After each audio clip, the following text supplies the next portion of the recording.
Hello everyone. This is a tutorial for using PTSD web apps for our online community service course here at the high school. I'm going to take you through getting to web apps, being able to navigate around a little bit, understanding some of the different parts, using the calendar, creating and using documents, sharing those documents. And if you have some experience with this, this might be a refresher review for you. If you don't, you need to know how to use these applications because we're going to be using them quite a bit during the course of our online community service course. So anyway, the first thing to do is to get to Google Web Apps.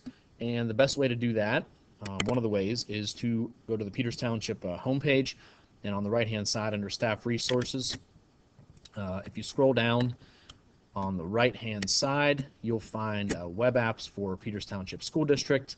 I happen to have a button here. You may or may not have that, but you click on it, and you'll come to the login page, and you'll obviously enter your username and password. Typically, your username is your graduation year, last name, first initial, and then your password. If you don't know your password, you forget it, let me know. I am a manager for Google Web Apps, and I can reset your password for you. So anyway, if you're ready to go with that, put in your username and password and sign in. And usually you will come to the mail page. Now sometimes web apps used to do this quite a bit. It would log you into the sites page and it would say site not found, and that confused a lot of people, but really they were still in the system. They were just on the sites page and they didn't have any sites. So anyway, we'll go back to the mail page here and actually just click out of these. Of course, it's your email just like you would have a Gmail or anything else. So you may use this to contact me. However, I typically check my Peters Township email far more often, so that's a better way to reach me. But of course, this is just the email that you have available for your web apps. I do have a web apps account. It's the same as you saw there. It's my last name, first initial, at ptsdwebapps.com. Your teachers are all the same way. Now there are a couple of different things we're going to be using at the top. The first one is the Google Documents feature, which you may have used in some of your classes before. And you can see I have quite a few documents here.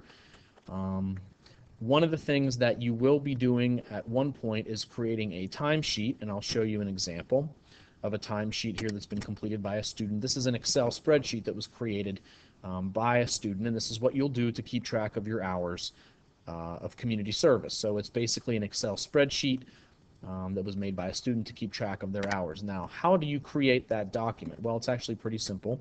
On the left-hand side, you'll choose Create, and then either a document, which is essentially a Word document, perhaps you'll be working on a PowerPoint online, or a spreadsheet for your Google Docs timesheet for community service. So let's begin by making a spreadsheet, and this is something that you'll be doing to keep track of your hours. Now this is a spreadsheet just like you would have on Excel. It has most of the features that Excel has, not all of them. We'll change our spreadsheet to timesheet so that I know that it's mine. And we can type in whatever we would like here, and we would put our hours or however we want to fashion the particular timesheet. Now, the one thing about Google Docs, if you're not familiar with it, is that you can share access and editing rights of the documents that you create with anyone else that you would like, and they log in and they can actually edit the document as well. Now, that wouldn't necessarily happen with your timesheet, but if you'd like to change the share settings, you go to the top left or right-hand corner and click Share, and it gives you a link.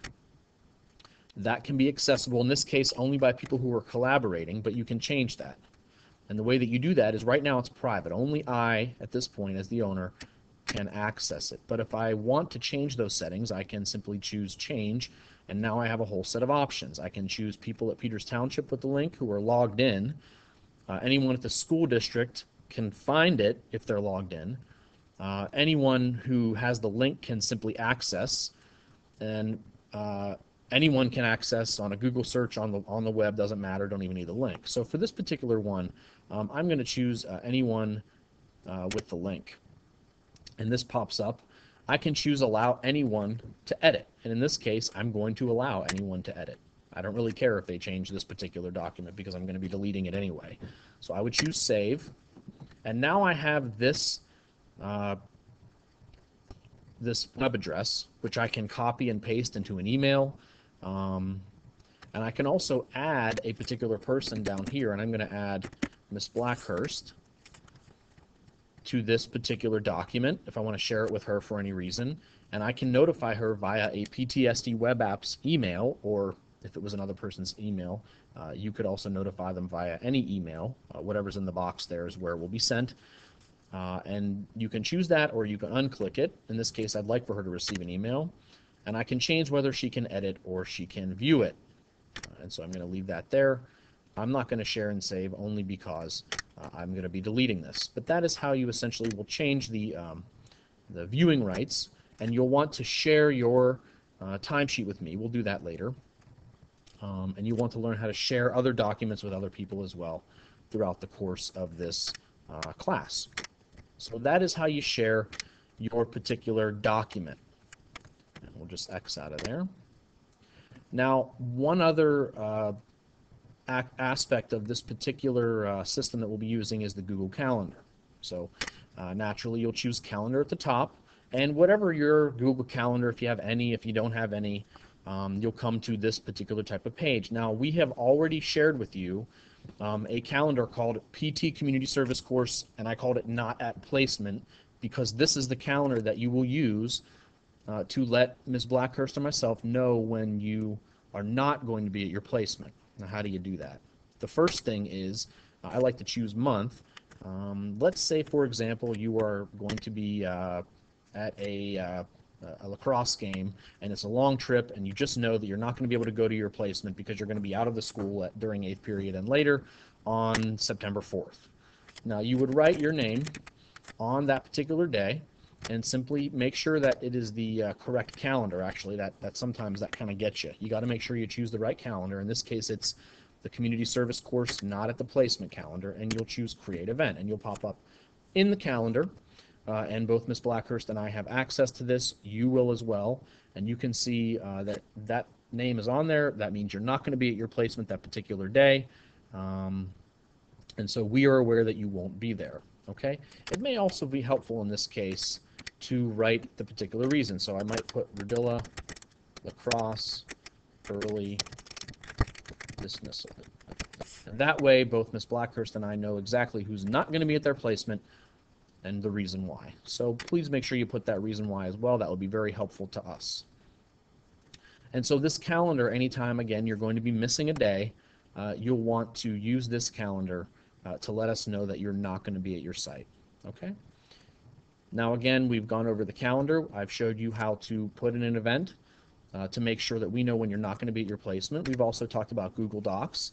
And again, you're going to be using Google Docs for your timesheet, for your hours, to keep track of those. You're going to be sharing that with Ms. Blackhurst or I so we can see your hours. And you're also going to be using Google Docs for several different assignments during the course of this semester. So you need to know how to create a Google Doc and also how to share a Google Doc with someone. To show that you have mastered this particular tutorial, you can click Reviewed underneath this video in the Blackboard site. Mark Reviewed is what you'll click, and that will open up the assignment for this particular tutorial.